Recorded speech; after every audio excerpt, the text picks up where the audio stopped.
Welcome back to the Preventative podcast, where we spotlight extraordinary people and remarkable talent reshaping our world. Today, we're joined by Dr. Alex Roher.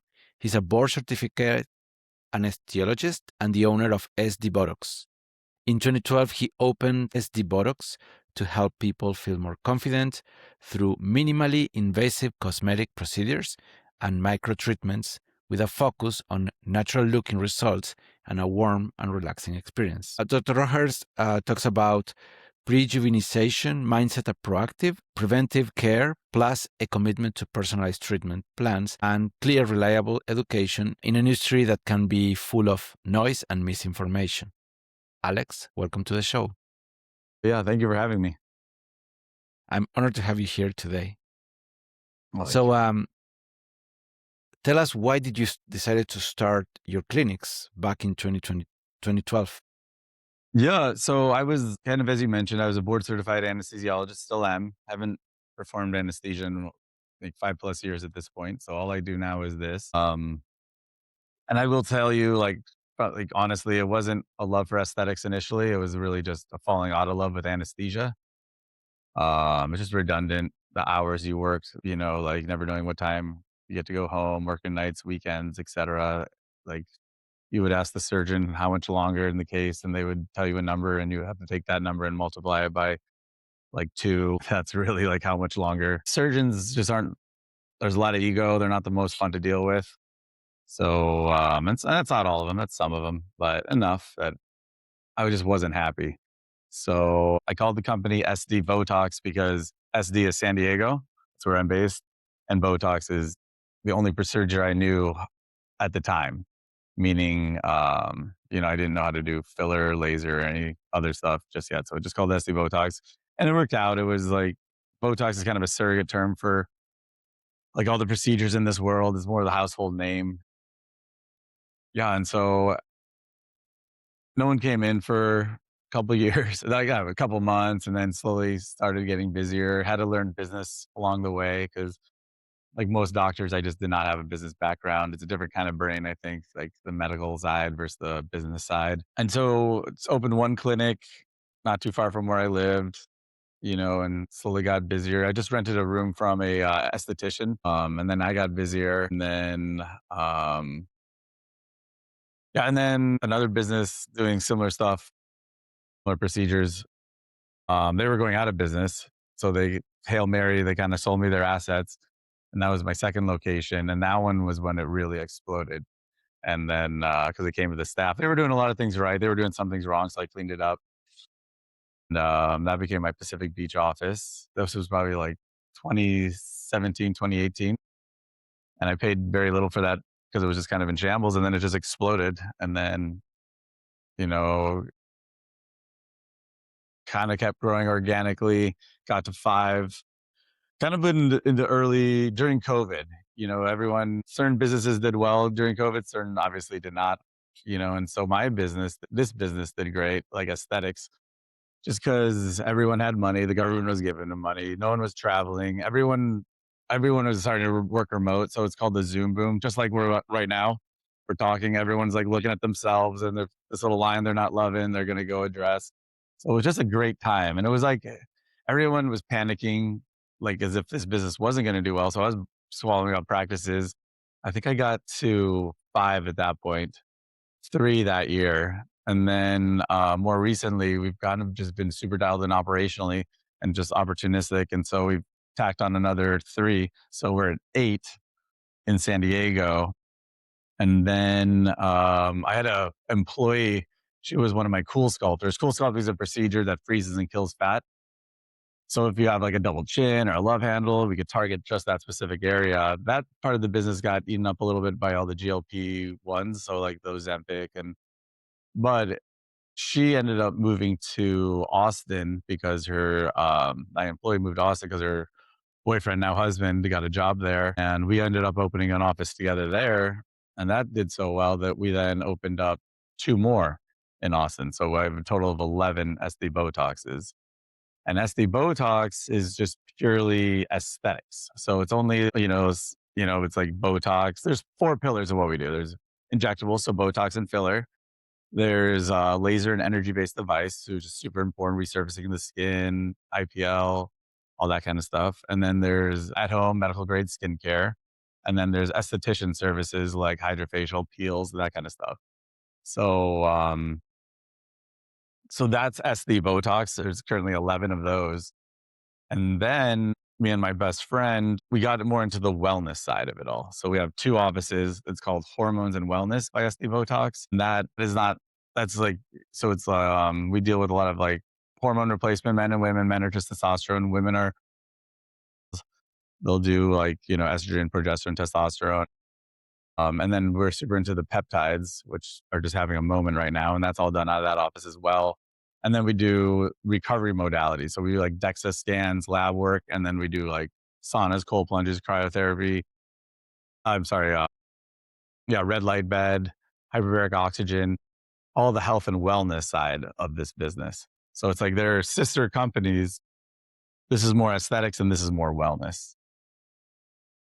Right, right. And on wellness, you can do more preventive care so people can have the options of whether they want to have a aesthetic operation or they want to prevent it, Absolutely. Yeah. So that side, it's the younger generation is prioritizing health above like all the material possessions and things that like the older generation spends money on. And so, they're drinking less. They're all wearing like a Aura or a Whoop or a Apple Watch. So, they see the effects of like say drinking on their body. They get that instant feedback and they love all the health and wellness side. There's a lot of them that are, they don't like Botox somehow at some point became cool. It's the best thing. I mean, I'm not complaining, but it's like sometimes they come in at like 22 years old and they don't even have a line on their face and they're like, they want Botox. So the right thing is to do is not to do it. And that's what we do. But it is a changing cultural shift kind of towards the wellness and the aesthetic and taking care of yourself and being willing to spend a bigger portion of your money on this type of on bettering yourself, your skin, your health, etc. Kind of not waiting until you get sick. Yeah, yeah. right? Right. Yeah, I think it's important because now you can provide both options, right? And coming from a world where, you don't hear anything about this type of operations until you hear, a bad case like I remember Meg Ryan, she had a beautiful face and then she got a really bad operation, right? And everybody was kind of talking about that, right, at that time. But nobody talks about the successful cases of plastic operations where you cannot see it, right? Exactly. The goal is that you get something done and you look good, but no one knows that you had anything done. And you don't want it obvious. And in Meg Ryan's case, like a lot of the celebrities that have, I think it's just a matter of way too much filler. So filler, hyaluronic acid, you injected, you can make lips bigger, cheeks, anywhere on jaws, chins, etc. And sometimes celebrities and non-celebrities will just go overboard with the filler and start looking kind of alienish and kind of gives a whole like their faces are a billboard, so we don't, we tell people no all the time because a little bit of filler is great, but a lot of filler, you're going to look weird. And so it's a little bit of what's called filler fatigue. A lot of people are putting less hyaluronic acid filler in the face. They're doing more Sculptra and other products, but we're not making the weird looking people. I like to think we never did at SD Botox, but as a society and as an industry, I think we're backing off of like overfilled cat lady looks.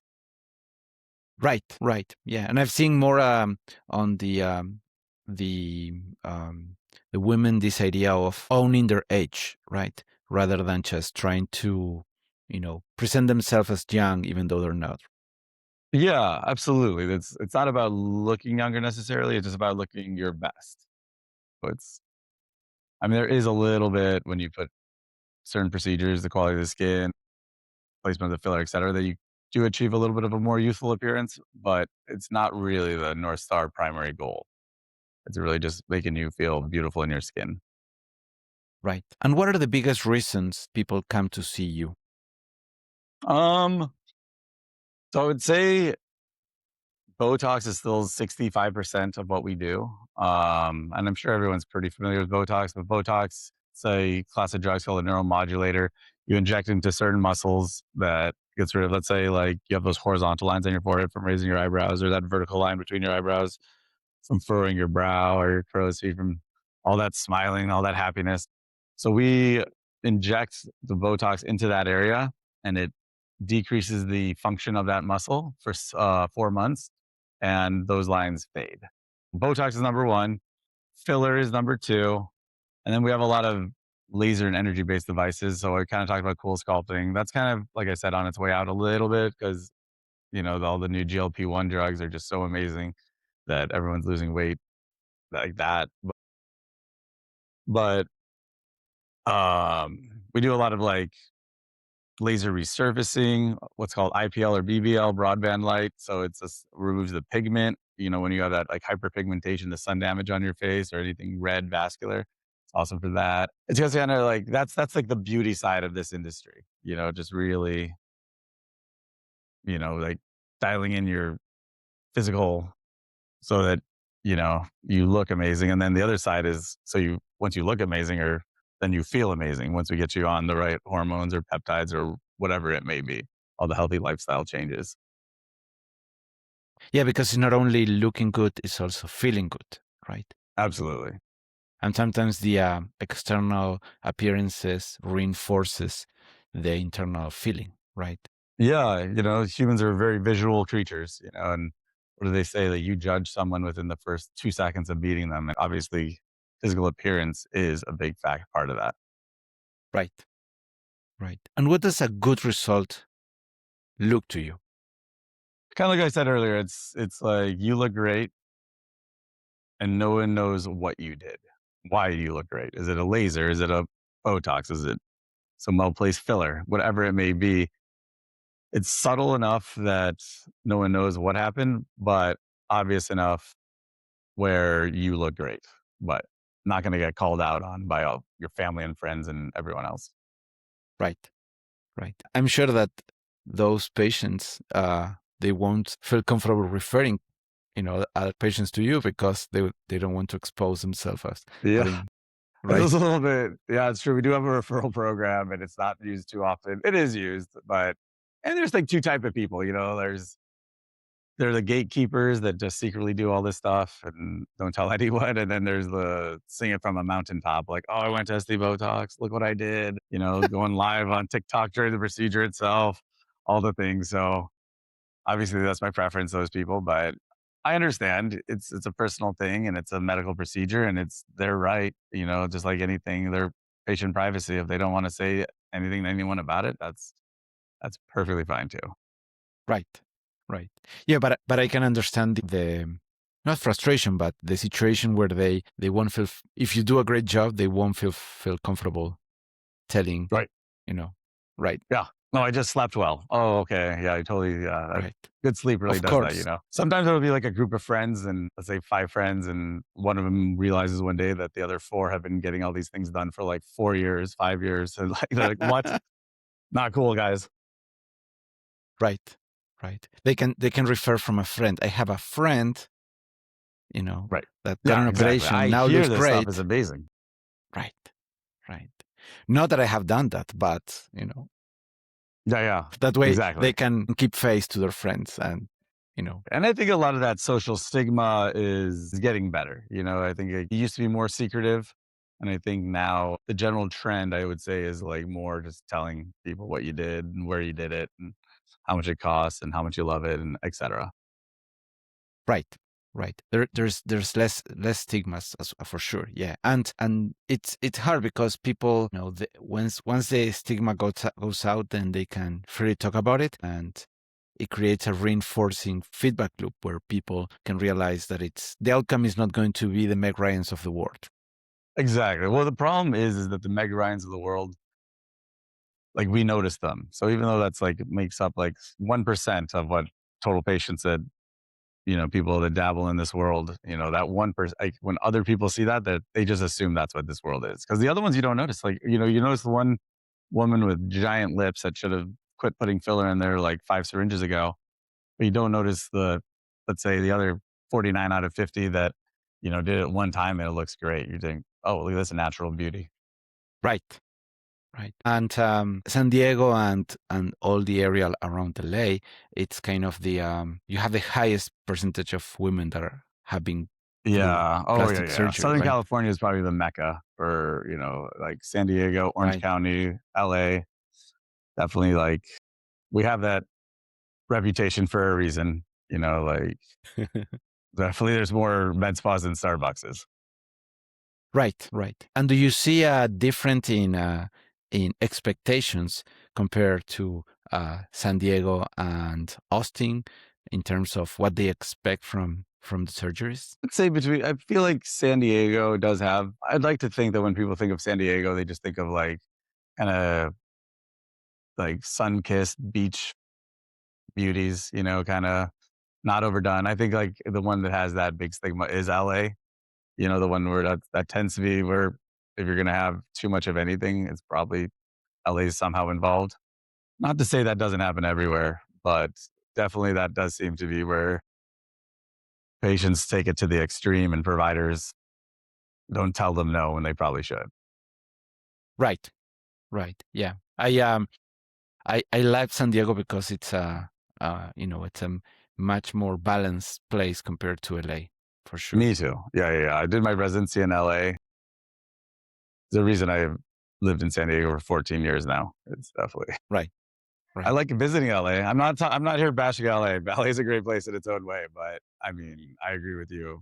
This is a better fit, and I think even a lot of LA people might even say that. But LA is great in its own way. Yeah, yeah. I mean, the I I like LA to go and visit, um, but I've seen I've seen so many extremes, right? That I I go there with a lot more caution, right? Yeah, absolutely. Yeah. So, what do you enjoy most about this work? I like the instant gratification of my favorite procedure at SD Botox, the aesthetic side, is called a liquid rhinoplasty. And so on the nose, this is called the dorsal hump. This is called the radix, this little depression. And then oftentimes people have ptosis or drooping of the tip, or the surgeon took way too much when he did a surgical rhinoplasty. Then I like filling the nose with a product called Juverin Voluma and Juverin Velux. And that instant gratification, just you see the results right away. We give the patient this cool like three-way mirror, kind of like when you're getting a suit tailored. So you can see all the different angles. And so they could see complete profile from both sides. And I mean, there's tears sometimes. They're just like, it's just so fun to change someone's life so dramatically in literally like 10 minutes. We use ultrasound, make sure we don't have any vessels, and then we do the procedure, give them the mirror, and it's just a fun patient interaction from beginning to end. I started seeing patients over at Hormones and Wellness by SD Botox, just 2 hours a week. And I enjoy that patient interaction too. I'm getting into that. Like, I've been doing this so long that it's like, I'm enjoying the newness of that. People come in, we talk about perimenopause. Sometimes patients will come to me for Botox, and it's like 45-year-old woman. I start asking her about sleep, energy, mood, sex drive, etc.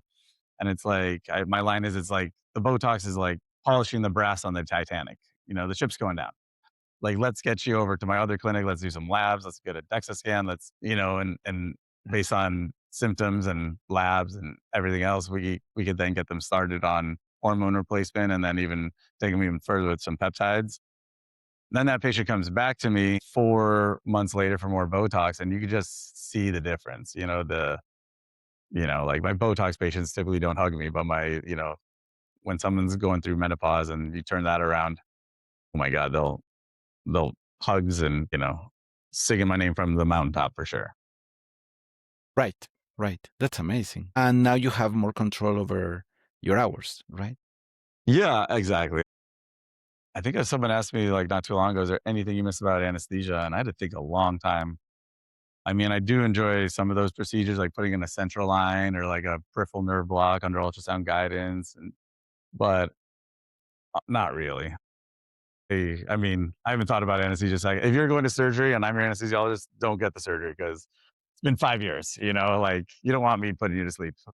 And I don't miss it. Like, honestly, like 99%, lifestyle is better, work itself is better, financially, everything is, my life is just better now. I'm happy I went through a little bit of a period where I was less happy. I would say, I wouldn't say depressed, but I just, anesthesia is an interesting gig. It's good. It's great. I'm not bashing this one either, but it's kind of, you go to work every day, no one dies, you do a good job, you go home, repeat the next day, it's just like, there's no long-term goals to it all.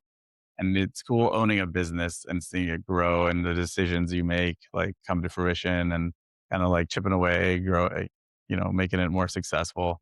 I once read a book that everyone thinks about like their business and they always like think about like the three major things that changed the business, like three big decisions, like getting that Pacific Beach office, that second location, whatever. But really it's those like 1% incremental gains every week that add up. And that's really where the magic is. And that's really like, so I like two brains. It's kind of like the medical side, which I love, and then the business side. And sometimes I'm very into this, and sometimes I'm very into that. And I've got an awesome team now. We have, I think, like almost 100 employees, not quite, maybe like 80 ish. And just the relationships and the like, you're just developing the like that side of the business, like like the market, like developing the people themselves that then empower the business. Right, right. It seems that you enjoyed the technical difficulty of anesthesiology, but then you didn't enjoy the coworkers, the hours, Mhm. the lack of control over that, right? Yeah, But and I would even argue maybe just the work itself got old. It's very redundant. And also like, surgeries are 5 hours. So it's like the surgeon's having all the fun. The anesthesiologist is in there writing down vitals and I don't know. To be honest, like I actually wanted to be a surgeon. I wrote after medical school, I wrote my personal statement, was applying to surgical residencies, and I had this epiphany that the lifestyle was, I just did not want it. And I mean, it's so fun to operate, but that's such a small percent of what they really even do. So I scrambled. I rewrote the last paragraph of my personal statement, applied to all the same programs, but for the anesthesia department instead of the surgery department. And then about halfway through residency, I was like, I think I kind of like, what have I done? Like not like I wanted to be a surgeon, not like, but I almost didn't want to be an anesthesiologist. And then a beautiful thing about life and medicine in particular is just you could pivot, and that's what I did. I left one field for another. And I don't think people are supposed to have the same job for 40 years. I mean, that's okay if that's your thing, but I'd love like the journey of like, we're being open to new opportunities. And I've had failures along the way. Obviously, I've had businesses closed down, et cetera. But what kind of that journey and like just kind of like, that generation of like after World War II, where you just go to the factory for 40 hours a week and, whatever that looks like. And for 40 years, it's just like,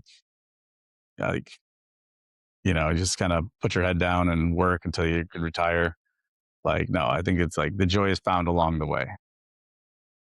right, right, yeah. The eventually you lost the purpose, right? Because you were repeating and repeating, and you didn't have any gratification for the work because it's either no gratification, immediate gratification, neither long term gratification, right? Because you don't see the patients further on the road getting better and getting a feeling of accomplishment, right? And with every high performing activity, you eventually end up making sacrifices on the personal side, right? Yeah. How many surgeons can have a balanced work life, right? Yeah, It's hard, absolutely. right?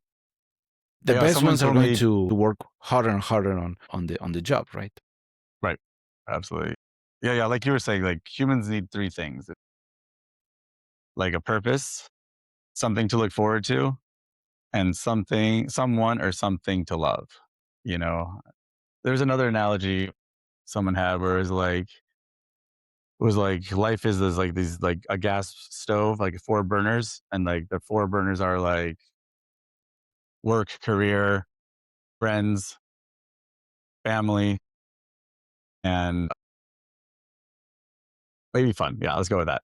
And it's just like it's hard to have all four burning at the same time. It's easy to have like two, focus on like the career and the friends or whatever, and then but it's hard to like really have all four of those going all the time. So something like I tucked away and I think about every once in a while, something like, am I doing enough of this? Am I doing too much of that kind of thing? Right. Right. Yeah. And now you can have a much balanced life. You can have you can see the impact on the people, not only on your patients but also on your employees, right? Because now you're responsible for their lives and seeing them grow. That also provides a lot of gratification and happiness, right? Absolutely. Yeah. It is a little bit of a family. And then that makes it super difficult when you have to let someone go. Cause it's like, Yes. as a company matures, it was kind of like, it was small and fun and I could hang out with all my employees on go party, whatever it looks like. And now it's at a point where it's like a little more corporate. It's not a good look when I have like 10 drinks with the staff, like we had to mature as a company. And so I wouldn't say we're like corporate and boring, but I would say we're just more mature and, cautious and probably better as a result of that all.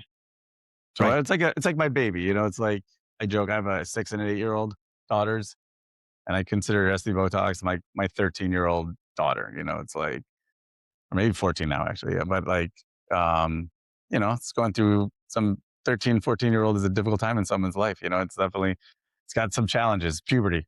So it definitely feels like that some days. So like this thing's going through puberty. It's maturing, but it's also a lot of mood swings, a lot of ups, a lot of downs, all the things. Right.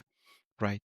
And then based on my experience, the next iteration of that is to be able to let the baby go, right? So can the company operate without you for a day, a week, a month, right? Yeah. So yeah, absolutely. So when you start a business, you're doing everything. You're wearing every hat. You're juggling all the balls. Yes. And then as a company matures and you have experts in those particular fields or part of the business, like finance, operations, marketing, and medical, then equals goals. But I've just had people, I surrounded myself with people that are so good at what they do that I didn't have much to do. So it's like, what am I, the CEO? Because like my COO is probably so strong that she could stand alone as a CEO. So I kind of went very lifestyle for a while and that I was traveling, like maybe like 16 to 20 weeks a year. Like I'm a big skier, so winters are fun. I'm like wakeboarding. I like golf. I went the pendulum swung a little too much lifestyle and the business didn't suffer too much, but I think it is better when I'm around more.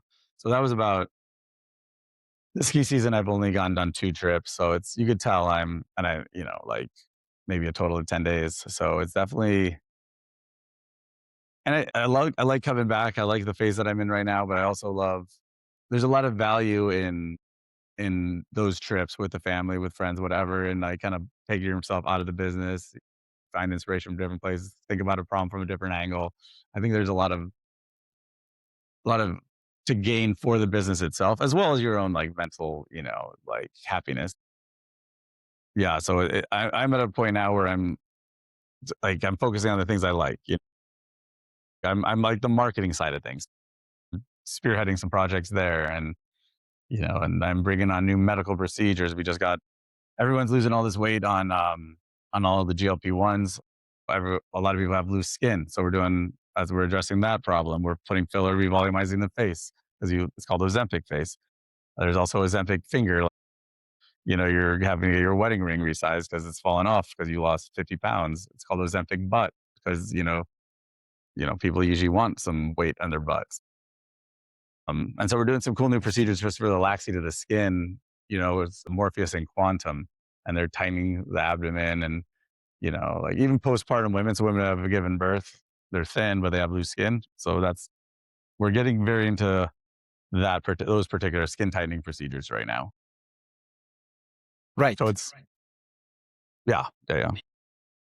By detaching yourself from the operation, then you can focus on the innovation that no other employee will be able to do if they're doing their jobs, right? So, but I think it's interesting to have that duality of, in the back of your mind that the company can run without you. And then you decide to get involved in the most challenging problems, the most innovative problems, because that gives you the freedom that whatever you do, in those activities, even if you fail completely on trying to achieve a goal, you learn a lot, but it will not affect the reality of the company, right? You can take those additional risks, right? Yeah, And that absolutely. becomes much more gratifying for you, right? Yeah, yeah, yeah. And I think someone said the success is just being able to fail well, and that really it is. You just have to. I think it's fear of failure that prevents a lot of people from doing anything at all. And it's just take that leap. If you're going to wait for everything to be perfect, you're never going to do anything. So it's like you have. I try to teach this to my 6 and 8-year-old daughters because one beats the other one in like Mario Kart or something. That you learn more from your failures than from your successes. But it's a little bit of a little bit of a complicated like they're not really grasping it just yet, but I'll continue to hammer them and tell them that, failure is part of life and it's a blessing and all this kind of stuff. Maybe I should save that for when they're a little older, but I'm trying to get that in them now. Right, right. Yeah, it's hard. I mean, the best way I explain to my son, I have a 10-year-old, the best way I explain this is the heroes, they have courage because they're afraid. If they're not afraid, like, at one point Superman was so, you know, perfect as a hero that didn't have any weakness. They had to come up with kryptonite to kind of, you know, make him vulnerable, right? So without fear, there is no, courageousness, right? Yeah, exactly. And then I think that's the definition of being brave is being scared and doing it anyway. Right, right. Yeah, no, I went on a surf trip with Laird Hamilton. He's like a big wave surfer. He was like kind of like a hero of mine. I had his poster on my wall when I was a kid, and this opportunity came up. And Laird was telling us a story about how he caught a wave and fell. And this guy was like, "Oh, I didn't know Laird Hamilton fell," And Laird is like, "I've fallen more than you've surfed," kind of thing. Like, meaning I've took a lot of failure for me to become this who I am, this like, surf god. So it was just kind of a cool application, kind of exactly what we're talking about, but just kind of more in the sports world, which I thought, is like makes it even cooler than, I'd rather talk about, way cooler than Botox. Let's big wave surfing. Right, right. Yeah, and it's embracing failure and being able to just move forward with it. Absolutely. Yeah. And you have to remind yourself though, because when you're in the midst of failing, you forget. So it's like, Yes. remember that failure is good. Yes, yes. Which brings me to the other topic, having a family that supports you. Because the way that I see it, my wife is my co-founder, so we work together a lot. But the way that I see it is, no matter what happens in the world, no matter how successful we are, how unsuccessful we are, we have each other, we have our family, and that's my rock, and that means that everything else, kind of is less important, right? Yeah, I agree. It goes back to the burners, and it's like if work is going bad, at least you have family. It's like if family's going bad, whatever, at least you have work. It's like friends, fun, but it's tough when it's like everything's bad, which happens every once in a while. Your home life is hurting for whatever reason, your work life is hurting. And it's like 1 + 1 is like 6. It's like, where do I turn?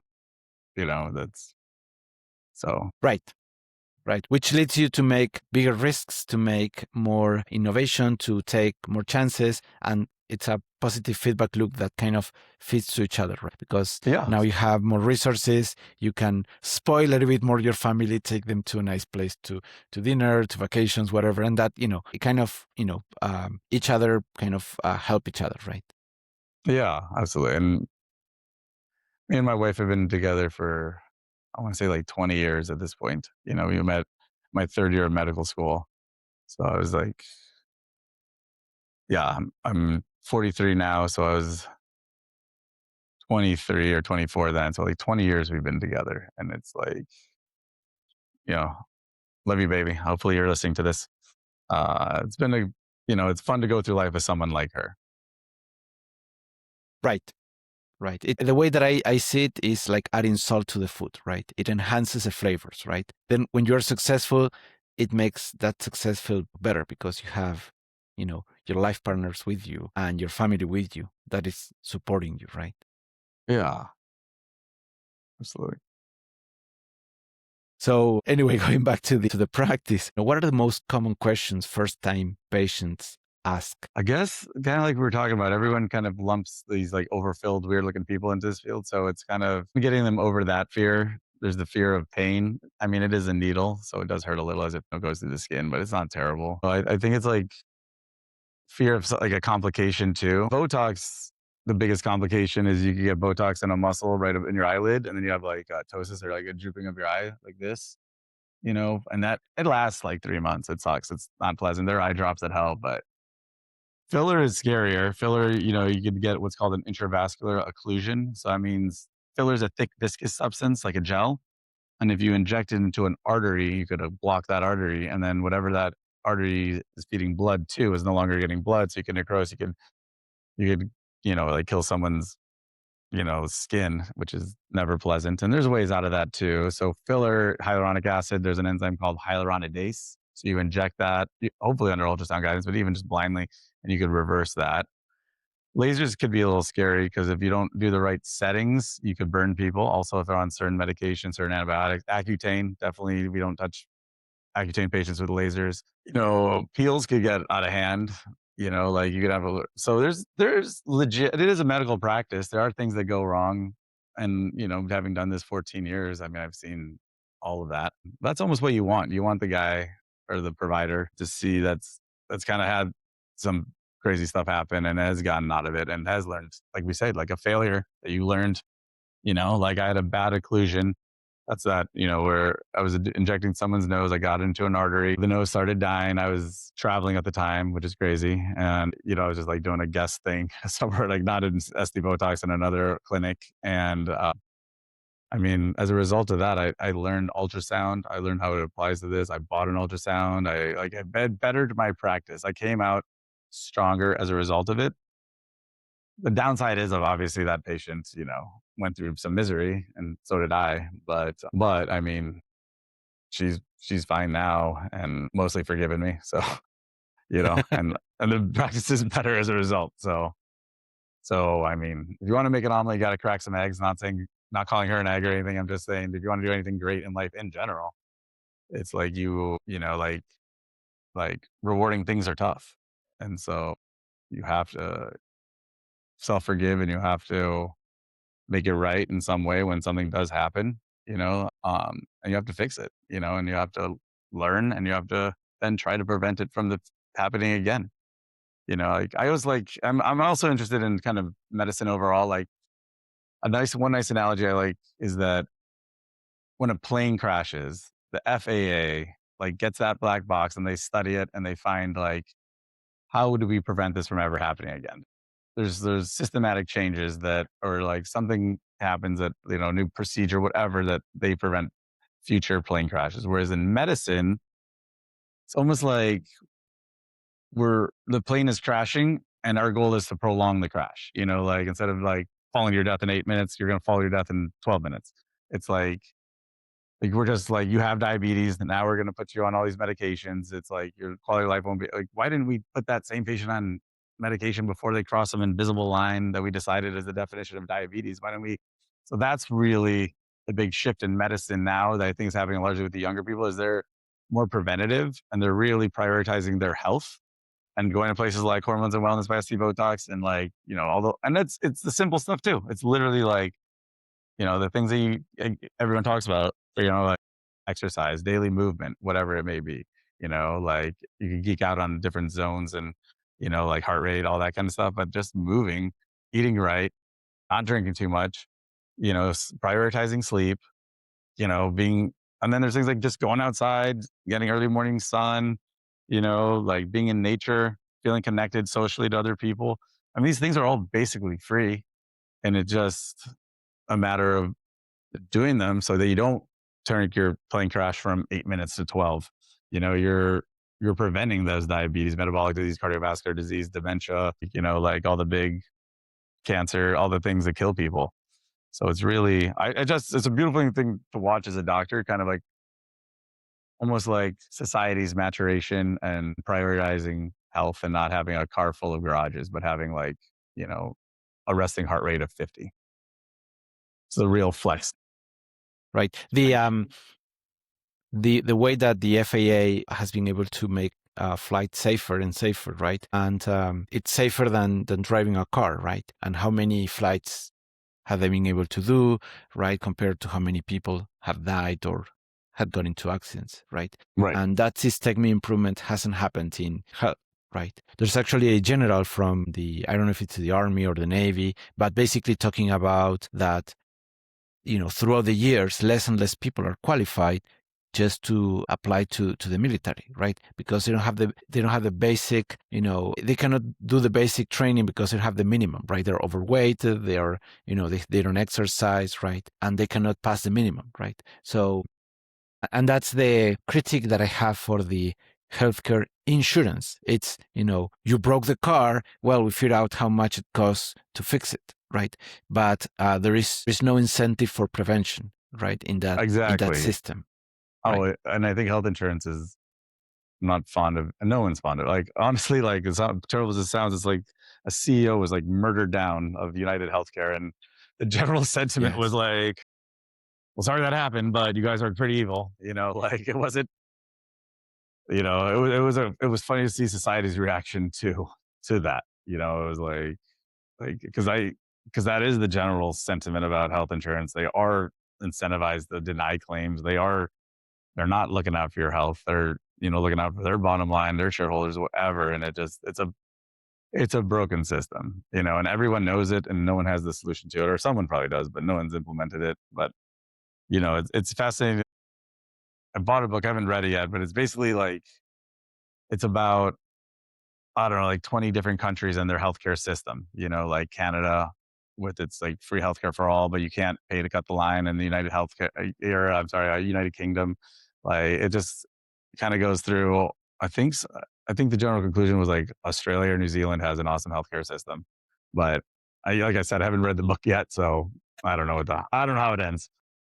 Right, right. In Argentina, I grew up in Argentina, moved to Mexico 17 years ago, and one of the things that they have is called prepaid medical care. So basically, you pay a fee every month, and then you get access to everything except aesthetics or anything that is non-critical, right? Or so, if you have you need to get a tooth removed, right? Unless it's critical, they won't do it, right? For the first, I don't know, 6 months or whatever, right? So you have a cooling period. But if you have an emergency, they're going to take care of you as if you were, patient for 20 years. And the money is spent distributed throughout caring everybody. So it's a different thing, and they are incentivized to keep you healthy as for longer. So they do yearly checkouts. They do 6 month checkout on different things, right? Because they want to keep Yeah. you healthy because it's in their best interest, right? And then you have a copay from employees. So an employer would pay some of that money, so you pay a little bit and then you get copay for medicine. You don't have the crazy prices as I've seen happening in the US. They don't have the crazy prices for medicine. So it becomes very cheap. It becomes very cheap to pay and very cheap to buy medicine whenever you need it, right? And Way to then go, that Argentina. yes, yes. It works really great, right? In Mexico, they have the healthcare insurance, so it's a bit different, right? Yeah, but Yeah. but they have a public healthcare system where basically you get treatment for free, but for complex operations is great because they have the best doctors. But then for everything else that is non complex, um, the system sucks because you have a lot of queues, it's hard to get allocated time, whatever. And that's where you can, if you have both, then you can choose, right? You can have a private Yeah. for one thing, but then they cap you off to a certain amount. And then if it goes up, you can switch to the public, which is covered by your employer's fee, right? And that's better. Yeah. No, absolutely. Yeah. We like what you say, like we don't prioritize preventative care in the United States. And I think a lot of that is because like the doctor experience is so miserable. Like it takes a long time to be seen, like to get an appointment 2 months, you know? And then, like doctor's not going to be on time. He's overwhelmed. He's got seen too many patients. System's kind of, stacked against him. When it's finally your turn, it's like rushed, it's like 2 minute thing. Here you go, whatever. It's like, and then having to go, so it's interesting because we are a med spa. We do primarily aesthetics. The only one procedure or one I don't know what you would call it, one service that we do at both SD Botox and Hormones and Wellness by SD Botox is the GLP-1s, so like Ozempic, Mounjaro, etc. And we we make patients get labs in order to start that procedure or that those medications. And you would be shocked by how many times we've picked up on, thyroid disease or kidney or liver, like pancreas, whatever. And it's just because it's like these people are not getting regular healthcare. This is the first time anyone's looking at this. So it's like I don't really care if you come to me because you're overweight and you want to change your physical appearance to feel better about yourself. Happy to do that. I don't care. Or if you're coming to me because you're afraid of metabolic disease, you're kind of going down that diabetes pathway. That's great. Because the truth is, once you're on these medications, you're going to get the benefit of both. You're going to look better, you're going to feel better, and you're going to stave off some serious diseases that like have long term sequelae. Like I remember when I was going through my general surgery internship, there was a guy, it was a Mexican guy, so he called me El Cerrucho, which correct if I'm wrong, that means like the butcher. Because diabetes, like late term diabetes, when you don't take care of it, you got blood sugars in the 400s on a regular basis. I mean, it's terrible for your microvasculature. So, like, I mean, we were cutting off toes and we were transmetatarsal half the foot, then like a low BKA below knee Wow. amputation. Then, I mean, we just kept like systematically, like, kept chopping this man down. And it's like, it's like one thing if you think, oh, I'm not going to take care of my health because I'm just going to die young. But it's like, it's not that simple. It's like, oftentimes you're dying a death of like just me cutting off like further and further up your leg. It's just like, it's and that like, really, I mean, I remember when this class of drugs came out, like GLP-1s, it was a diabetic medication, came out in like 2017. Then it was kind of like the Hollywood people figured it out. The Kardashians were on it, obviously less so for health and more for aesthetics. And they were saying like there was a shortage because, like everyone was taking these medications to get thin and the diabetics couldn't get their own medication, which I understand. And we kind of did the compounding pharmacy. So we were trying not to touch the name brand that was for the diabetics. But I mean, don't you think that same diabetic would have preferred to be on that medication 10 years before so that they never got diabetes? And now they're not having to be on insulin and like 12 other diabetic medications, including GLPs.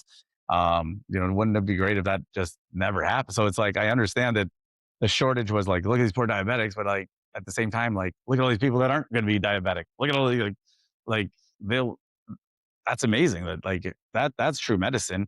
It's just that the problem is the incentive is kind of prolonging that plane crash. I'm not saying I don't hate the pharmaceutical industry nearly as much as the insurance industry, but I will say, the incentive is for you to need to take a medication for a long time. So that's what they want. They want you. They actually want. They're incentivized for people to have a disease, and then for that person to be on their medication, like high blood pressure medication, for 30 years or whatever it may be. And there's like that's the system is not such that anyone is winning when you exercise, and no, like the pharmaceutical industry isn't winning when you don't get a disease. So it's like where there isn't enough public health push to really. I mean, there is some obviously, but there should be more of like truly preventative, like don't get sick care, not sick care, healthcare. Right, right. And I think you nail it when you said when you were compelling the FAA that were doing systematic improvement, and in the healthcare system they're not, right? And that's a core issue, right? Because I think we all agree that having healthier people on the society is better for everybody. It's less medicine cost, people can have happier lives, can do more things, right? So you have that. And then on the other hand, all the healthcare system is not incentivizing you to stay healthy. It actually, kind of try to, just make patches to keep people, connected to dependent of drugs or medical procedures, because those are the incentives they have, right? Yeah, no, and that's why I'm proud of my industry. I mean, I think you could look at what I do and think very superficial. You just kind of making lips bigger. No, I mean, like I said, we are this, especially with the new branch. We're really like I'm the only doctor people will see. Like it's a lot of people. Like they just don't go to the doctor, and so just that point of entry into the healthcare system of like, maybe it was some vanity thing that brought you in, but now guess what? You're on a GLP-1. Like I said, it's like you're losing weight, you're looking better, obviously, but like you're also like not going to get all the long-term, effects of being overweight and all the health, metabolic, et cetera. So it's a nice, it's a satisfying field to be in for a lot of reasons. Like I said, the big reveal with the nose, but it's also just these people that like really you're explaining to them the importance of health and what they can do and how to not get sick. And then pointing them, getting the labs, getting the DEXA scan, which is a full body. We just got the DEXA. I love the DEXA. It's like this, like you lay on this bed and it's X-ray technology. It goes over your entire body and it tells you your body fat percent, your lean body mass, your visceral fat, so the fat inside the abdominal cavity that's associated with metabolic disease, your bone density, and then it's like in business, and it applies here in medicine. It's like you don't change what you don't measure. So it's just great to have that data point. And then you go home and you whatever lifestyle change, you're eating better, exercising more, drinking whatever you do that, and then you do the repeat DEXA and lab work, and you could see your lean body mass increase. You could see your visceral fat decrease. You could see I actually have low bone density. I'm like a bird over here. I'm like the 25th percentile for my, I'm saying I learned right before a ski trip too. It's like nice to have in the back of your mind. Like, so I'm like, from 0 to 100, I'm like a 25% for my age and bone density. Oh, I'm starting to take vitamin D, I'm starting to, I was always exercising, but really prioritizing like strength because building muscle, hypertrophy, making the muscle bigger actually strengthens the bone because it's pulling, it's tensile, positive feedback. You're now laying down new bone. I, it's like, but was I ever diagnosed with like osteoporosis or something? No, I wasn't. I did it early enough and I not found a problem before it was a problem. Right, right. And I think that there's always room for improvement. I think that's important that you can measure that, right? Because then you can work towards an improvement. And even though people come from vanity, I think that it's important that you are meeting them where they are.